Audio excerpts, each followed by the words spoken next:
Hello, कैसे हैं आप सब।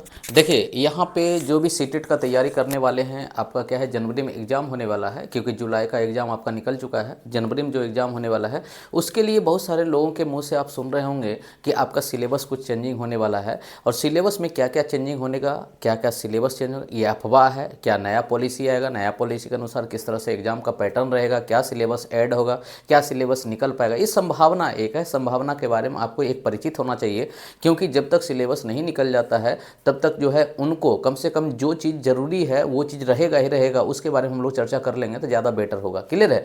तो सबसे पहले हम लोग यही चर्चा का विषय बनाते हैं कि क्या क्या मेरा सिलेबस होगा और सिलेबस में किस किस कंटेंट को पढ़ना पड़ेगा, और वो एकदम 100% रहेगा ही रहेगा। इसके अलावा अगर चेंजिंग होगा तो कुछ नए चीज़ों को ऐड किया जाएगा, लेकिन ये मिनिमम रहेगा।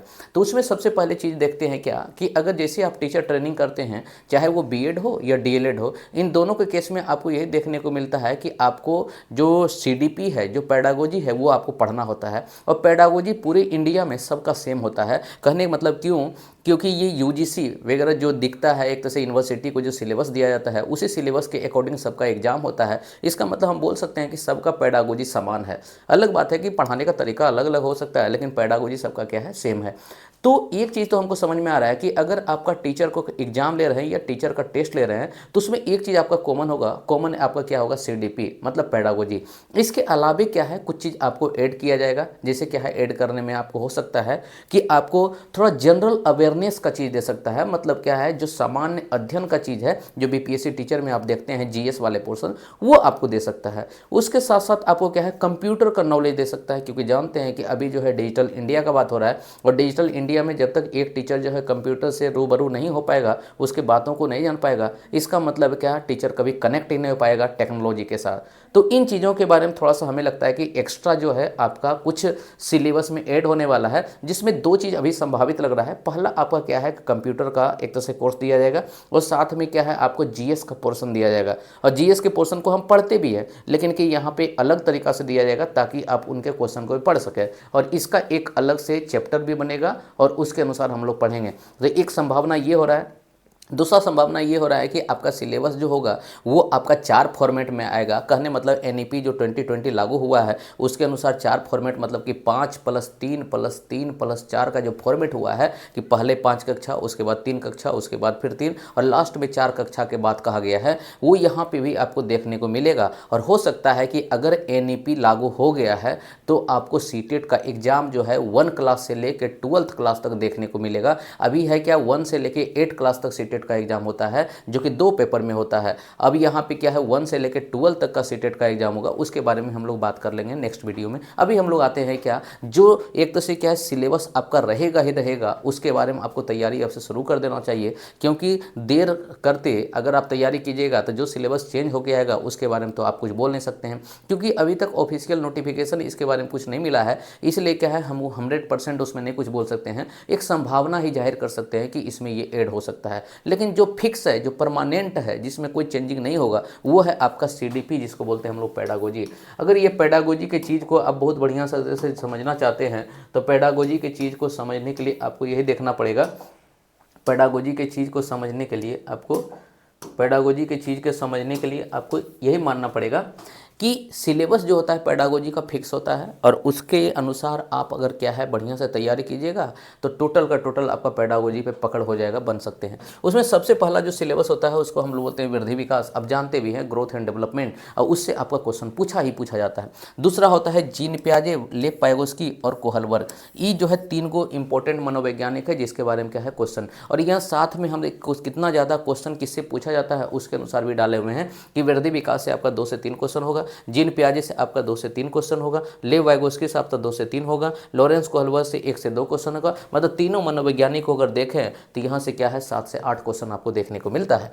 आगे हम लोग चलते हैं, जिसको हम लोग बोलते हैं क्या, छठा, समाजीकरण एवं लैंगिक भिन्नता। समाजीकरण मतलब क्या है, जिसको बोलते हैं सोशलाइजेशन या सोशल डेवलपमेंट, और लैंगिक भिन्नता मतलब कि लैंगिक पक्षपात, जिसको लिंग के अनुसार, मतलब कि लड़का या लड़की होने में हम भेदभाव करने लगते हैं, उसी को बोलते हैं लैंगिक भेदभाव। इससे भी आपको 2 से 3 क्वेश्चन पूछा जाता है। बाल केंद्रित शिक्षा शिक्षा और प्रगतिशील शिक्षा, ये दोनों शिक्षा के बारे में आपसे क्वेश्चन पूछा जाता है, जिसमें कि आप मान के चलिए इसे 3 से 4 नंबर क्वेश्चन आपको पूछा ही जाएगा। क्लियर है? तो 3 से 4 नंबर का क्वेश्चन आपको बाल केंद्रित शिक्षा प्रगतिशील शिक्षा, जिसमें भी रेड हम मारे हुए हैं, इसका मतलब वो इंपॉर्टेंट है, इसको समझ लीजिए आप।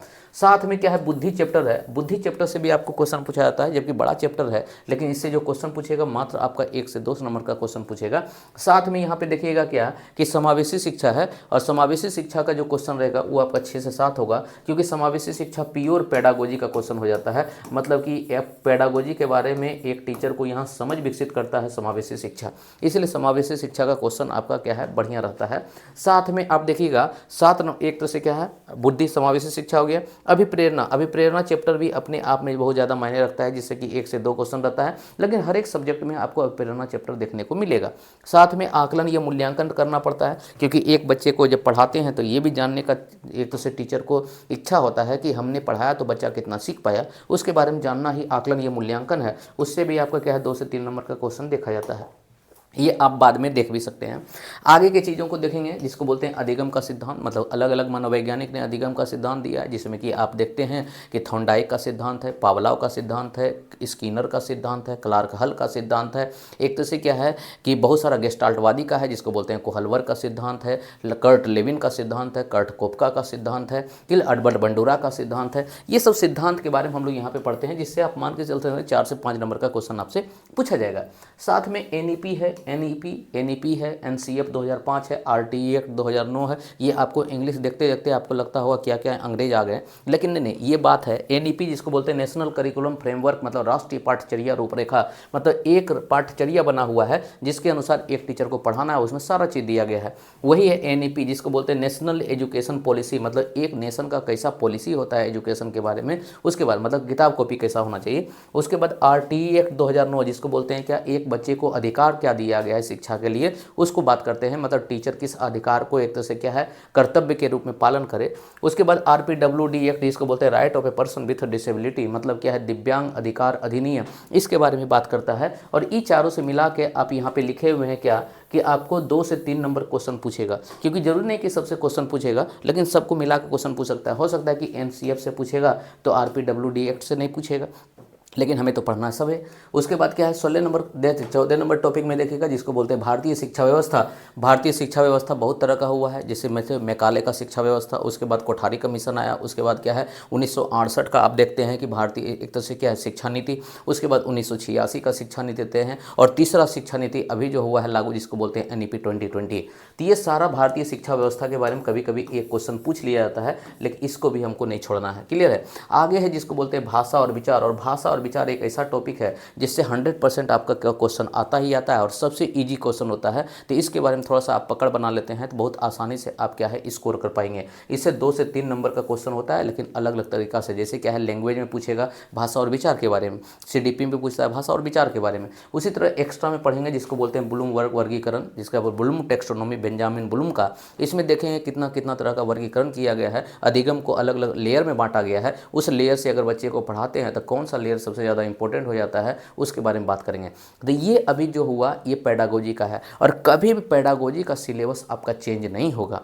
पेडागोजी का जो सिलेबस पहले था वही सिलेबस अभी रहेगा। हाँ, एक्स्ट्रा सिलेबस इसमें ऐड होगा। उस एक्स्ट्रा सिलेबस में हम संभावित के रूप में आपको बता दिए हैं कि 2 चीज़ ऐड होने का संभावना है। एक सबसे पहले क्या है कंप्यूटर का, और दूसरा आपका जीएस मतलब जनरल स्टडीज का, मतलब आप सामान्य अध्ययन के बारे में कितना जानते हैं उसके बारे में। क्लियर है? जैसे आपसे पूछ दिया कि वर्षा को कैसे मापते हैं, तो वर्षा को मापने के लिए हम लोग क्या है रेन गेज, जिसको बोलते हैं क्या वर्षा मीटर या रेन गेज के रूप में मापते हैं। तो रेन गेज जो होता है उसको पता होना चाहिए एक बच्चा को कि रेन गेज मेरे पास नहीं है तब पर भी हम वर्षा कैसे माप सकते हैं।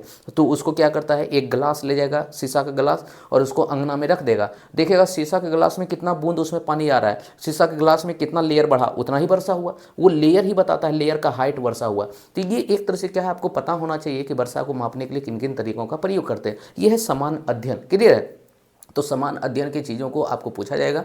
यही चीज़ आपको क्या है, सीटेट चाह रहा है कि एक टीचर जितना ज़्यादा अपने आसपास के दुनिया के घटना के बारे में सजग रहे, सक्रिय रहे और उसमें सेंसिटिव रहे, उतना ज़्यादा बच्चे को भी सेंसिटिव कर सकता है। इसलिए टीचर से ही प्रक्रिया जारी करेंगे। तो ये कुछ सब्जेक्ट है जिसको कि आपको ऐड करने का ज़रूरत है। हमें लगता है कि ऐड करेंगे वो न्यू एजुकेशन पॉलिसी में, क्योंकि न्यू एजुकेशन पॉलिसी जो बनाने वाले हैं वो इसरो का साइंटिस्ट है। तो इसलिए साइंटिस्ट तरीका से, मतलब कि मनोवैज्ञानिक तरीका से आपके नए नए सिलेबस को ऐड किया जाएगा, जिसमें कि एक जो है टीचर को सोचने के लिए कम से कम मजबूर कर दे, ऐसा सिलेबस होगा। तो हम फिर से मिलते हैं नए वीडियो में। अभी जो संभावित सिलेबस था जिसमें फिक्स था, फिक्स के बारे में बात किए हैं। बाकी बात जैसे जैसे सिलेबस आपका अपडेट होते जाता है उस तरह से हम बात करेंगे। साथ में हम आपको ये बता दें, आपके लिए जो है ऑफलाइन ऑनलाइन दोनों कोर्स आपका चल रहा है। ऑफलाइन जो है पटना मुसल्लपुर हाट में चल रहा है, और ऑनलाइन कोर्स आपका क्या है, फाइनल टच एकेडमी एप्लीकेशन पे चल रहा है। तो जिन भी विद्यार्थी को ज्वाइन करना है ज्वाइन कर सकते हैं। 12 जुलाई से आपका कोर्स स्टार्ट हो गया है। आपका 2 दिन का क्लास भी हो गया है। एप्लीकेशन पे जाइएगा, वहाँ सारा चीज़ आपको डिटेल मिल जाएगा। उसके बाद भी अगर कोई दिक्कत होता है तो आप जो है नंबर पे कॉल कीजिएगा 9999694651, जो कि आपको क्या है वीडियो के नीचे भी मिल जाएगा। तो बाकी बात हम लोग मिलते हैं नेक्स्ट वीडियो में। तब तक के लिए थैंक यू।